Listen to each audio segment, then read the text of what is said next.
Il est député de la France Insoumise du Val d'Oise et auteur en 2022 d'une proposition de loi demandant l'amnistie pour les gilets jaunes condamnés.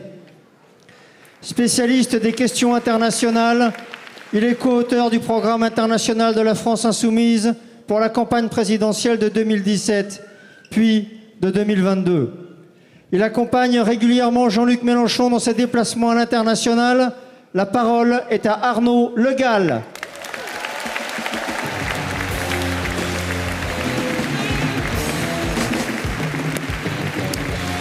Quel honneur. Quel honneur de parler devant peut-être plus de 4000 personnes pour défendre la paix, question centrale de notre temps. Et oui, camarades, vous le prouvez aujourd'hui, l'internationalisme est bien vivant. On nous bassine tous les jours avec la propagande de l'international réactionnaire. Mais oui, il y a une internationale pour la paix, une internationale pour les travailleurs, une internationale des peuples. Guerre coloniale et génocidaire à Gaza, guerre d'invasion en Ukraine, guerre de 30 ans en République démocratique du Congo sur fond de pillage des ressources. Guerre entre deux fractions de l'armée ravageant un pays entier au Soudan.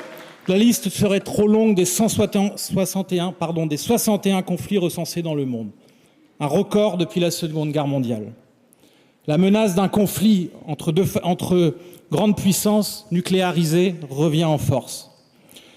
Cela va évidemment de pair avec la hausse ininterrompue des dépenses d'armement depuis 10 ans. Comment sommes-nous arrivés là ? Je m'excuse par avance, je vais faire un petit retour historique, j'espère ne pas trop refroidir cette salle, mais je me suis dit qu'il en fallait pour tout le monde.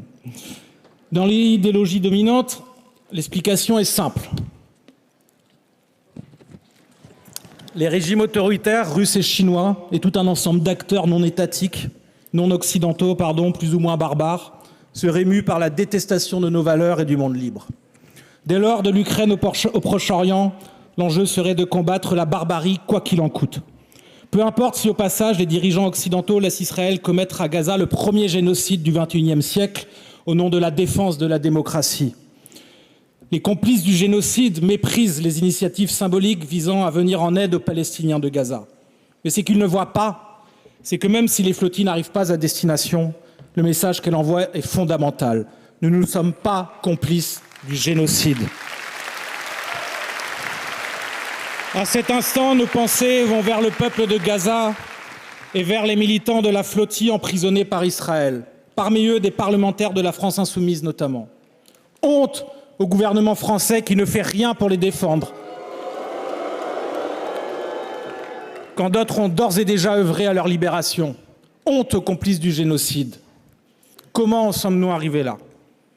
Seule une grille de lecture matérialiste permet de s'affranchir des obsessions identitaires reprises avec des nuances de l'extrême centre à l'extrême droite. Ce que nous vivons, c'est la fin de la mondialisation néolibérale.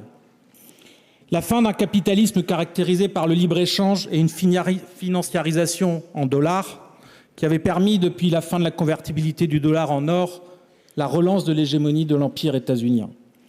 Le consentement à cet ordre était assuré par l'hégémonie d'un empire reposant sur une suprématie monétaire, économique, militaire et idéologique qui a connu son apogée, les plus anciens d'entre nous s'en rappellent, dans les années 90.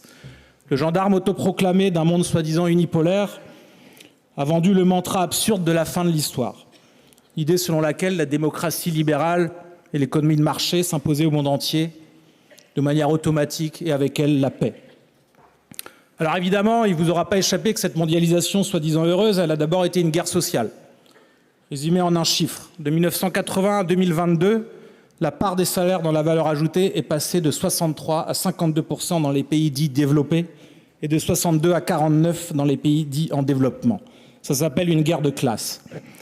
Partout, des petites oligarchies nationales ont profité sur le dos du grand nombre. Et l'avidité des détenteurs de capitaux, soucieux de baisser les coûts de production, a provoqué l'exploitation à tel endroit de la planète, la désindustrialisation et l'exploitation à d'autres. Tôt ou tard, les contradictions d'une telle configuration devaient exploser au grand jour. Cette mondialisation a dès le départ également été une mondialisation armée, Parce que la paix américaine a quand même été un peu sanglante pour le peuple irakien. Et dès la première intervention militaire des États-Unis en Europe depuis la fin de la Seconde Guerre mondiale, on a compris que l'élargissement de l'OTAN était la priorité absolue à rebours des promesses faites à la Russie. On en mesure les conséquences actuellement. Puis la fabrique de l'ennemi s'est poursuivie avec la guerre au terrorisme après le 11 septembre. Les néoconservateurs ont engagé les États-Unis dans une guerre permanente. Cette fuite en avant s'est révélée désastreuse pour le monde entier, États-Unis compris, à l'exception évidemment des dirigeants qui avaient des parts dans l'économie de guerre. Le corollaire de la fin de l'histoire a été complété par celui du choc des civilisations, qui sert de grille de lecture actuellement. Elle a réactivé dans tout le monde occidental une grille de lecture raciste, coloniale. Une grille de lecture sans laquelle on ne peut pas comprendre pourquoi, à l'heure actuelle, nos dirigeants ne disent rien, voire approuvent ce qui se passe à Gaza. Le déferlement identitaire et autoritaire auquel on assiste vient donc de très loin. Au moment 2008, pour ceux qui s'en rappellent, la crise des subprimes a été un accélérateur de ce délitement. Délitement de l'hégémonie des États-Unis, délitement du système de sécurité collective bâti autour de l'ONU, et enfin, accélération de la guerre à la nature, qui ne peut mener qu'à davantage de guerre parce que le capitalisme interdit toute réponse solidaire et collective face aux défis communs de la crise climatique et plus largement de la crise écologique. Alors depuis,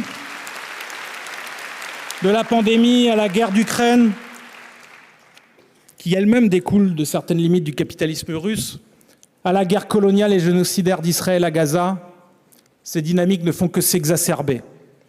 L'économie de guerre est représentée comme seule réponse possible à l'invasion de l'Ukraine par la Russie. Mais cette économie de guerre s'explique d'abord par le fait qu'après des décennies de désindustrialisation, l'industrie de l'armement est devenue dans nombre de pays comme la France l'un des derniers fleurons.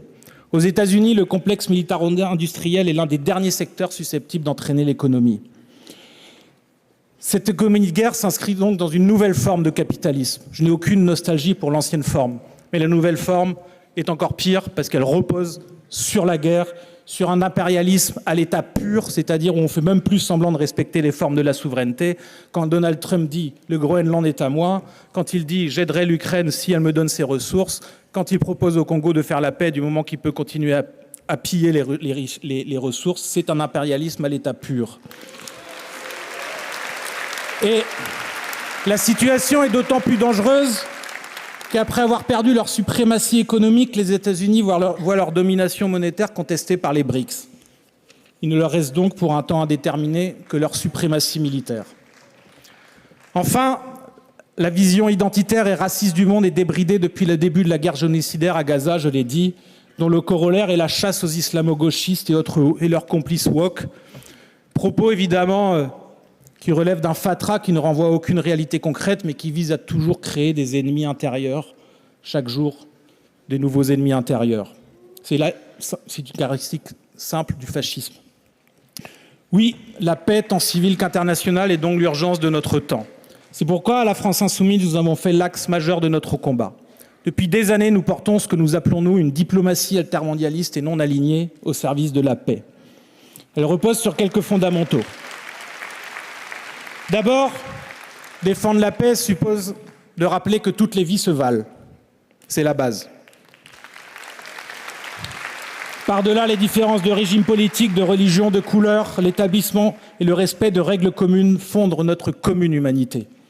C'est pour cela que nous défendons systématiquement le recours à la diplomatie et au droit international, en dépit de leurs limites. Quand les dirigeants refusent d'appliquer les règles, le problème, ce ne sont pas les règles, ce sont les dirigeants. Comment accepter qu'on peut établir des milliers de sanctions contre la Russie en raison de la guerre en Ukraine et qu'on n'agit pas contre Israël dont le gouvernement commet un génocide en direct? Le monde entier assiste à cette faillite morale d'un Occident qui n'a plus aucun crédit. En Ukraine et ailleurs, il n'y a pas d'autre horizon visible que d'accepter de discuter et négocier avec ceux qui ne sont pas nos amis. C'est là le cœur de la diplomatie. Le club des copains comme le G7 sont dépassés. Et lorsqu'on a affaire à des crimes de guerre et contre l'humanité, voire des génocides, les sanctions doivent être immédiates et universelles. Honte au gouvernement français qui a donné des garanties sur ce point à Netanyahou.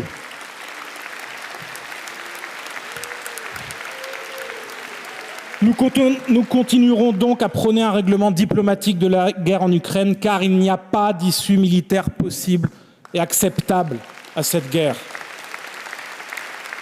Tout comme nous continuerons à exiger des sanctions contre Israël, la rupture des accords économiques entre l'UE et Israël, qui est contenue notamment dans la motion de censure que nos camarades de The Left et de la France Insoumise vont défendre au Parlement européen la semaine prochaine, et la condamnation des dirigeants génocidaires. Notre seule boussole est la paix. Pour le reste, nous sommes non alignés, c'est-à-dire que nous rejetons toute inscription dans des alliances militaires permanentes, à commencer par l'OTAN, alliance dont les membres représentent à eux seuls plus de 70% des dépenses militaires mondiales. Nous refusons de suivre les États-Unis dans la logique de bloc qu'ils veulent imposer sur fond de fragmentation de la mondialisation. Si nous sommes au pouvoir, nous ne paierons pas le tribut exigé par Trump de 5% du PIB consacré aux dépenses d'armement à l'échelle européenne. Oui, nous refusons d'être embarqués dans des logiques de guerre qui ne sont pas les nôtres, ni celles des États-Unis, ni celles de qui que ce soit d'autre. Dans la zone Asie-Pacifique, nous refusons de participer à quelque alliance militaire face à la Chine. Ce non-alignement va de pair avec la reconnaissance de l'ONU comme seul acteur institutionnel légitime pour notre sécurité collective. Nous devons parler à tout le monde au-delà de la sphère occidentale. Et c'est à l'ONU qu'on peut le faire, quelles qu'en soient les limites. Mais là encore, quand les dirigeants ne respectent pas les règles de l'ONU, le problème, c'est pas l'ONU, c'est les dirigeants. Nous devons parler à tout le monde. Ça a toujours été le cas pour la famille internationaliste à laquelle nous appartenons. Et c'est devenu plus nécessaire que jamais, car le monde occidental n'est plus le centre du monde, et tant mieux. Enfin, défendre la paix implique évidemment de combattre le capitalisme à l'échelle nationale et internationale. Je pense ici aux acquis d'un altermondialisme bien compris, un altermondialisme clairement anticapitaliste, conscient que rien n'est possible sans la mobilisation des peuples. Je pense à cet instant aux revendications qui inspirent, consciemment ou non, les dizaines de révoltes populaires que nous appelons pour notre part révoltes ou révolutions citoyennes qui ont marqué l'histoire des 15 dernières années. De la Tunisie à la Thaïlande, en passant par le Chili, le Liban, le Burkina Faso, la France des Gilets jaunes, les USA d'Occupy Wall Street, Madagascar, le Népal, le Maroc, et j'en passe des dizaines. Partout, les peuples se révoltent ou se sont révoltés. Alors évidemment, par-delà les différences de conjoncture, puisque chaque situation nationale est différente, il y a systématiquement un rejet des conséquences de la mondialisation néolibérale, une demande de commun, une demande de bien commun. Et évidemment, partout où il y a révolte ou révolution, il y a contre-révolution. Encore plus quand il n'y a aucune offre de gauche anticapitaliste pour répondre politiquement à ces révoltes populaires.